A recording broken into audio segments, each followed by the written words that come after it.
We're at the Sony Wonder Technology Lab, where you can really see where the phone came from, where we are, and then the big question is, where do we go next? Let's start at the beginning.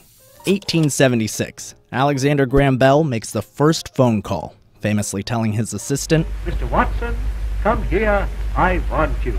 This beginning of live communication and the expectations of that carries over to now. Now you may have FaceTime, now you may communicate with text messages. You think about virtual reality. Well, it all begins with the phone call, imagining someone who's not there. 1915, calls go transcontinental.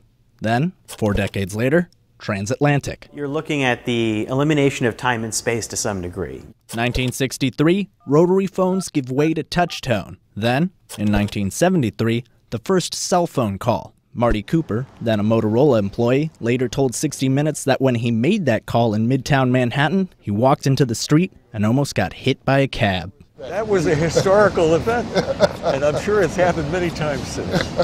It took 10 years for the first commercial cellular phone to hit the market, the Motorola Dynatac 8000X. Which weighs only 30 ounces. That's the Gordon Gekko phone. It's a huge executive toy. You're looking at technology that was exciting for some if you could afford it. 1992, the first text message. Phones grow sleeker, smaller. Then in 2000, the first commercial camera phone. And that kind of kicked off the YouTube age. People capturing stuff quickly and being able to share it.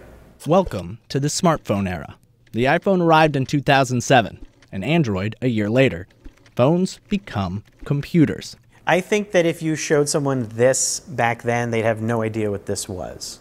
That's how big the transition has been. So Scott, we've seen where we've come from, and we've come a long way.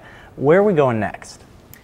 We're going to the idea of a pocket computer and everything that can be, and unleashing it. Right now, we still pull it out of our pocket and we tap on it, we type on it, but we're close to the idea of having that work wirelessly with our home or our car, or doing things when we're not even looking at it, and I think that's the next step.